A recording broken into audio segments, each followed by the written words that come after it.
Hi all, welcome to Demystifying Markets.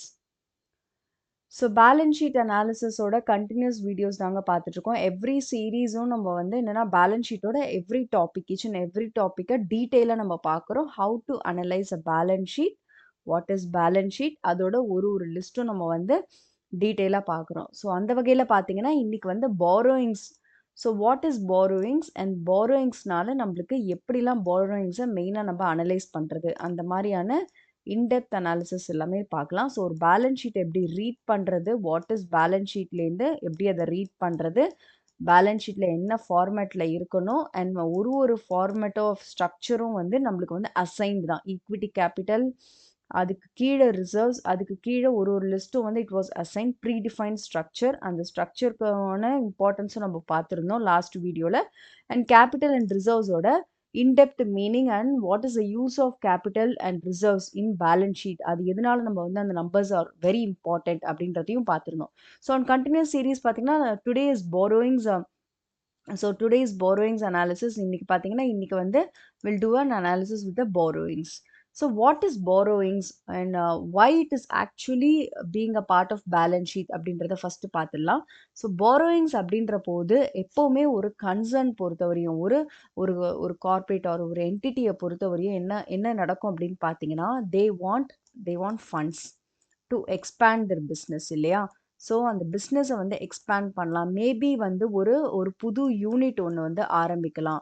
இல்லைனா வந்து அவங்களோட பிஸ்னஸில் வந்து ஏதாவது ஒரு விஷயத்த வந்து இம்ப்ரூவைஸ் பண்ணலாம். இல்லைனா அவங்க வந்து where they can do some investment in machineries. So இந்த மாதிரி வந்து அவங்க ப்ரொடக்ஷன் லெவலை வந்து இன்க்ரீஸ் பண்ணலாம். So they can target for higher profits. So இந்த மாதிரியான விஷயங்களுக்கு எல்லாம் வந்து தே ரிக்வயர் ஃபண்ட்ஸ் இல்லையா. ஸோ ஃபண்ட்ஸ் வந்து அவங்களுக்கு வந்து ஒரு கேபிட்டலில் வச்சு அவங்க பிஸ்னஸ் ஸ்டார்ட் பண்ணுறாங்க. பட் பிஸ்னஸ் வந்து ஆன்கோயிங்கில் இருக்கும்போது they want additional funds. So அந்த அடிஷ்னல் ஃபண்ட்ஸுக்கு என்ன பண்ணுவாங்க அப்படின்னு பார்த்தீங்கன்னா they will go for borrowings. So borrowings வந்து அவங்க பண்ணுறாங்க அப்படின்றதுனால that is not a profit orient company அப்படின்றத நம்ம சொல்ல முடியாது. ஸோ ப்ராஃபிட் ஓரியன்ட் கம்பெனிஸும் will go for borrowings. Why? Because they wanted to have higher funds or அந்த அந்த அவங்களோட பிஸ்னஸை வந்து நெக்ஸ்ட் லெவல் கொண்டு போகிறதுக்கு வந்து ப்ராஃபிட்ஸ் மட்டும் ஹெல்ப் பண்ணாது. They want additional funds. அந்த அடிஷ்னல் ஃபண்ட்ஸுக்கு தான் they will go for borrowings. So அந்த பாரோயிங்ஸ் வந்து அவங்க எடுத்துக்கிறாங்க. ஒரு கம்பெனி வந்து பாரோயிங்ஸ் எடுத்துக்கிறாங்கன்னா under certain limit they can go. இப்போது பார்த்தீங்கன்னா ஒரு ஒரு ஒரு பேஸ் ஒரு இன்கம் வந்து 1,00,000 இருக்கிற ஒரு பர்சனுக்கு வந்து பாரோயிங்ஸோட பவர், அதாவது அவங்களோட கடன் பவர் எவ்வளோ இருக்குன்னு பார்த்தீங்கன்னா ஆல்மோஸ்ட் ஒரு 40-50% அவங்களோட ஓன் எக்ஸ்பென்சஸ்க்கு போக தான் மிச்சம் தான் வந்து கால்குலேட் பண்ணி நம்மளுக்கு வந்து லோன் ஆஃபர் பண்ணுவாங்க. So that is an important thing இல்லையா. ஒரு க்ரைட்டீரியா இருக்கும். அந்த க்ரைட்டீரியாவை தாண்டி இருக்கிறதா நம்மளுக்கு வந்து லோனாக கிடைக்கும். பிகாஸ் 1,00,000 அவங்க வந்து இஎம்ஐயை கட்ட முடியாது. So that's how even for a company they have a certain limit to go for borrowings. அந்த பாரோயிங்ஸ் அவங்க எடுக்கிறதுக்கு வந்து they should maintain a proper capital, they should maintain a reserves, they should create assets. So இதெல்லாம் இருக்கும்போது தான் that condition is very important to analyse the borrowing. So ஒரு balance ஷீட்டை நீங்கள் ரீட் பண்ணுறீங்க, ஒரு கம்பெனியோட பேலன்ஸ் ஷீட்டை நீங்கள் ரீட் பண்ணுறீங்கன்னா it is very very important to see the borrowings. So because அவங்களோட பாரோயிங் பவர் என்ன, ஃபஸ்ட்டு வந்து அவங்களோட பாரோயிங் பவர் என்ன அப்படின்றது தெரிய வரும். ஓகே, நெக்ஸ்ட் வந்து அவங்க பாரோயிங் பவர் எதை பேஸ் பண்ணி இருக்கும்னு பார்த்தீங்கன்னா இந்த பேலன்ஸ் ஷீட்டில் உள்ள அதர் லிஸ்ட்டை பேஸ் பண்ணி தான் இருக்கும். அவங்களோட ப்ராஃபிட் அண்ட் லாஸ் ஸ்டேட்மெண்ட்ஸை பேஸ் பண்ணியிருக்கோம், அவங்களோட இபிஎஸ்ஸை பேஸ் பண்ணியிருக்கோம், அவங்களோட கேபிட்டல் எப்படி மெயின்டைன் பண்ணுறாங்க, கன்சிஸ்டன்சியாக இருக்கா, அண்ட் ரிசர்வ்ஸ் எப்படி வந்து இன்க்ரீஸ் பண்ணிகிட்டே போகிறாங்க, அண்ட் ரிசர்வ்ஸை எப்படி வந்து அவங்க யூட்டிலைஸ் பண்ணுறாங்க, அதே மாதிரி அவங்களோட அசட் கிரியேஷன்ஸ், அசட் வேல்யூஸ்லாம் எப்படி இருக்குது, இதெல்லாம் பொறுத்து தான் அவங்களோட பாரோயிங் பவர் வந்து டிஃபைன் ஆகும். ஸோ இதை வச்சே நம்ம சொல்லலாம் ஒரு ஹெல்த்தி கம்பெனியாக இருக்கா அது அப்படின்றது நம்மளுக்கு தெரிய வரும். So because of judging whether they have a good borrowing power. Good borrowing power இருக்குது அப்படின்னா they can able to repay that. இல்லை பாரோயிங் கொடுக்குறாங்க அப்படின்னா அந்த company it has to be repaid இல்லையா. அந்த ரீபேயிங் கெப்பாசிட்டி வந்து அந்த கம்பெனிக்கு இருந்தால் மட்டும்தான் they will get the borrowing power. First borrowing அந்த லிமிட்ஸ் வந்து கிடைக்கும். ஸோ அது வந்து நம்மளுக்கு அந்த repaying capacity for a company நம்மளுக்கு தெரிய வரும் ஃபஸ்ட்டு. செகண்ட் பார்த்தீங்கன்னா ஒரு பாரோயிங்ஸை வந்து நம்ம எப்படி புரிஞ்சுக்கணும் அப்படின்னு பார்த்தீங்கன்னா அவங்க வந்து கன்சிஸ்டண்ட்டாக பாரோயிங்ஸை இன்க்ரீஸ் பண்ணுறாங்களா. ஒரு கம்பெனி எடுத்துக்கோங்க, சே ஃபார் எக்ஸாம்பிள் ரிலையன்ஸை பொறுத்தவரையும் கன்சிஸ்டென்ட்டா பாரோயிங்ஸை வந்து இன்க்ரீஸ் பண்ணிட்டு இருக்காங்க இல்லையா? அந்த பாரோயிங்ஸை அவங்க இன்க்ரீஸ் பண்ணும்போது, அதுக்கு ஈக்குவலன்ட்டா உங்களுக்கு என்ன ஆகும்னா, அசெட்ஸ் வந்து கிரியேட் ஆகணும். That is a very, very important thing. So பாரோயிங்ஸை வந்து அவங்க எப்படி யூஸ் பண்றாங்க? It is not going out of the business இல்லையா? ஒரு பாரோயிங்ஸ் எடுக்குறாங்க. அந்த பாரோயிங்ஸை வந்து அவங்க வந்து பிசினஸ்க்கு வெளியில வந்து அவங்க வந்து பிளேஸ் பண்ணல. So they wanted to reinvest in business. So either to reinvest or to open a new machinery. Sorry, or to open a new unit இல்லையா? ஒரு எக்ஸிஸ்டிங் பிசினஸ்லயே ரீஇன்வெஸ்ட் பண்ணாலும் சரி, இல்லைன்னா ஒரு நியூ யூனிட் வந்து அவங்க ஓப்பன் பண்ணாலும் சரி. But something they have to do with the business. அந்த பிஸ்னஸ்க்குள்ள தான் அந்த borrowings வந்து யூஸ் பண்ணணும். They cannot go out of the borrowings. They cannot go out of the business to use the borrowings.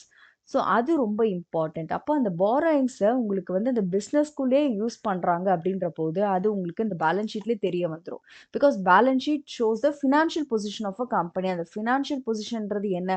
அந்த கம்பெனியோட அசெட் வேல்யூவேஷன் எவ்வளோ இருக்குது, அந்த கம்பெனியோட கடன் எவ்வளோ இருக்குது, அந்த கம்பெனியோட ஈக்விட்டி எவ்வளோ இருக்குது, ரிசர்வ்ஸ் எவ்வளோ மெயின்டைன் பண்ணுறாங்க, ப்ராஃபிட்ஸ் எப்படி வந்து யூஸ் பண்ணுறாங்க, எப்படி யூட்டிலைஸ் பண்ணுறாங்க, இதெல்லாம் தானே உங்களுக்கு பேலன்ஸ் ஷீட். அந்த பேலன்ஸாக இருக்கிற ஒரு ஸ்டேட்மெண்ட் வந்து அவங்க கொண்டு வரணும் அப்படின்னா பாரோயிங்ஸ்க்கு ஈக்குவலா they should create or borrowings or அந்த இதுக்கு ஈக்குவலா அவங்க என்ன பண்ணணும்னா அசெட்ஸை கிரியேட் பண்ணணும். It is not the only part borrowings மட்டும் நம்ம பார்க்க முடியாது. பிகாஸ் என்டையர் பேலன்ஸ் ஷீட்டும் உங்களுக்கு பேலன்ஸாக இருக்கணும். First of all it's a mandatory condition. But பாரோயிங்ஸை அவங்க இன்வெஸ்ட் பண்ணுறாங்கன்றது உங்களுக்கு எப்படி தெரியும்னா only through assets increase or only through அசெட்ஸை அவங்க எப்படி மெயின்டைன் பண்ணுறாங்க கன்சிஸ்டண்ட்டாக அப்படின்றது மூலிமா மட்டும்தான் பாரோயிங்ஸை எப்படி வந்து அவங்க யூஸ் பண்ணுறாங்கன்றது தெரிய வரும். ஸோ சே ஃபார் எக்ஸாம்பிள் இந்த எக்ஸாம்பிளில் பாருங்க. ஸோ பாரோயிங்ஸ் வந்து என்ன பண்ணியிருக்காங்கன்னு பாருங்க. ஆல்மோஸ்ட் உங்களுக்கு வந்து ஒரு குறிப்பிட்ட அமௌண்ட் வந்து இன்க்ரீஸ் ஆகிட்டே இருக்கு. ஸோ ஒரு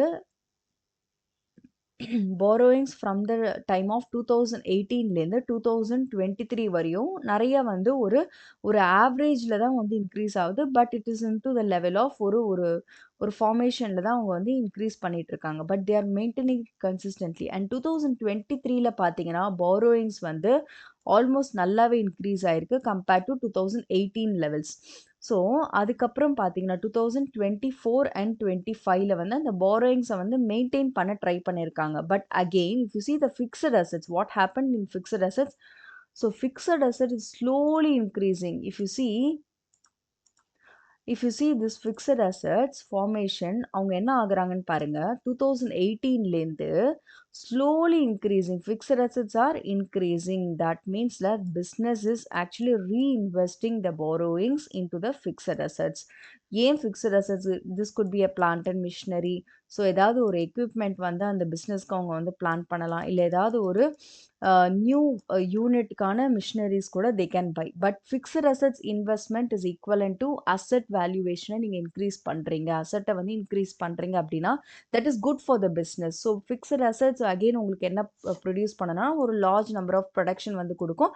அங்கேருந்து you'll be getting an income. So out of borrowings உங்களுக்கு ஒரு இன்கம் ஜென்ரேட் ஆகும். So that is very important. So borrowings we are going to pay an interest for that. Okay. So அந்த இன்ட்ரெஸ்ட்டையும் தாண்டி ஒரு இன்கம் உங்களுக்கு கொடுக்க வருது அப்படின்னா only through reinvesting in business. அந்த ரீஇன்வெஸ்ட்மெண்ட் எப்படி நம்ம கண்டுபிடிக்க முடியும்னு பார்த்தீங்கன்னா either you can find it in fixed assets or you can find in investments, other assets. நீங்கள் பார்த்தீங்கன்னா இங்கே அதர் அசெட்ஸும் நம்மளுக்கு ஈக்குவலண்ட்டாக இன்க்ரீஸ் ஆகுது இல்லையா? ஸோ ப்ரப்போர்ஷனேட்டாக எல்லா இடத்துலையுமே அவங்க வந்து இன்வெஸ்ட் பண்ணிட்டு இருக்காங்க. They are creating value to the assets, they are increasing the assets. So that is a good sign for the business and the borrowings are using efficiently அப்படின்றது நம்மளுக்கு தெரிய வரும். ஸோ ஒரு பாரோயிங்ஸை எஃபிஷியண்ட்டாக யூஸ் பண்ணால் மட்டும்தான் they can equivalently create the assets which can at least அந்த repaying பவரை வந்து ஹோல்ட் பண்ணும். இவ்வளோ அசெட்ஸை கிரியேட் பண்ணுறவங்களுக்கு இந்த பாரோயிங்ஸை ரீபே பண்ணுறது it is very easy. But இந்த பாரோயிங்ஸை வச்சுட்டு தென் அசெட்ஸை கிரியேட் பண்ணலனா that is not a mandatory thing. Actually the balance sheet வந்து அந்த ஈக்குவலண்ட்டாக இருந்தால் தான் இட் கேன் ஹோல்ட் இல்லையா? ஸோ அந்த கம்பெனி வந்து ஒரு நல்ல ஹெல்தி சைனில் இருக்குன்னு அர்த்தம். ஸோ அந்த அளவுக்கு பார்த்தீங்கன்னா ரிலையன்ஸை பொறுத்தவரை என்ன நடந்திருக்குன்னா ஈக்குவலண்ட்டாக பாருங்கள் அசெட்ஸும் வந்து உங்களுக்கு கிரியேட் ஆகிட்டு இருக்கு throughout a period. So ஒரு சர்டைன் பீரியடில் உங்களுக்கு ஃபிக்ஸட் அசெட்ஸும் கிரியேட் ஆகுது, இன்வெஸ்ட்மெண்ட்ஸும் கிரியேட் ஆகுது, அதர் அசெட்ஸ்லையும் இன்வெஸ்ட் பண்ணுறாங்க. ஸோ பாரோயிங்ஸும் ஈக்குவலண்ட்டாக இன்க்ரீஸ் ஆகிட்டே இருக்குது. So this how we need to analyse the borrowings in balance sheet. So with that note, other phase of balance sheet நம்ம continue பண்ணுவோம். If you really like the analysis, kindly do like and share, and thanks for subscribing.